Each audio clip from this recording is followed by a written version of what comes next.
Halmashauri ya Morogoro haijawa ngumu kuisimamia. Ina shida moja kubwa kati yenu nyinyi wenyewe. Kuna wengine mnaangalia kushoto, kuna wengine mnaangalia kulia, kuna wengine mnaangalia mbele. Mtakaporudi, kubalianeni kuhusu malengo ya kufikiwa na halmashauri hii.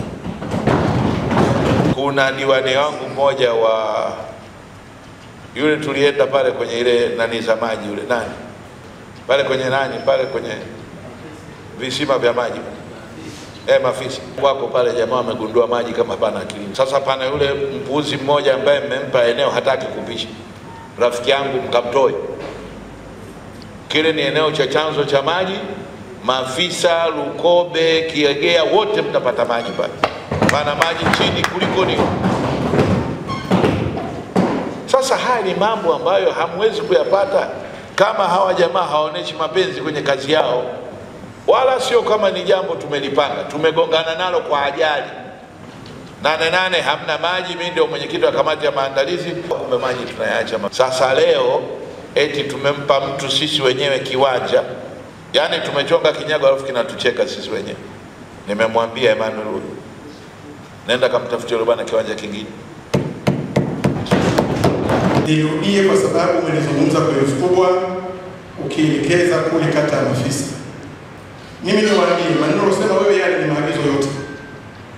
Sasa nitashangaa kama isi mkurugenzi, watendaji wa kata wote kesho au Jumatatu wasipo flow kwenye ile protocol.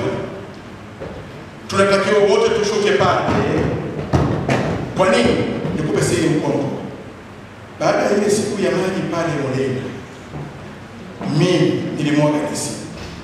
Niliomba appointment kwa waziri wa maji, alinikubalia. Kwa bahati nzuri alinikaribisha nyumbani kwake. Sema mwenyekiti, mimi sijashindwa. Nitafanya mambo mengi. Nitatuma wataalamu wangu, na la pili nitatuma timu nyingine tena. Timu zote mbili na nimesikia zilikuja kwako na kwa wilaya na maeneo mengine. Na leo kazi tumeiona. Kwenye mpango wa kuchimba maji visima 17, visima 7. Cha 7 kinamalizwa nafikiri leo. 6 tayari. Na maji ya kutosha. Na kisima ambacho kimekwenda chini mbali mrefu ni 143. Hakuna zaidi hapo. Tafsiri ya kwamba manispaa maji yapo mengi. Kwa nini nimesema haya? Hifadhi ya maji kumbe ipo pale Mafisa. Maji ya kutosha. Haya matumaini makubwa sana kwa wananchi wetu na wapiga kura wetu. Maji ya pale yanatosha kunywesha Mafisa nzima pamoja na kata nyingine.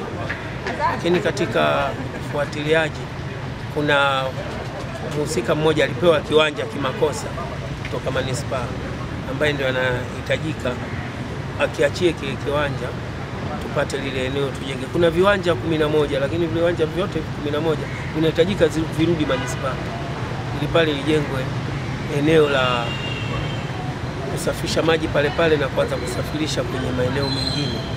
Kwa hiyo sasa hivi ndio tuko kwenye harakati ya kufuatilia ili waruhusu pale ilivyo bila kusukumwa na mashine. Ukiyaruhusu yana uwezo wa kuruka skini ya mita 20 kwenda juu. Kwa hiyo harakati hiyo ndio inaendelea kwamba tupate lile eneo, tujenge mitambo pale ianze kusukuma maji na kusafisha, kugawanyisha, kupeleka kwenye tenki la magereza kuwapelekea sehemu nyingine.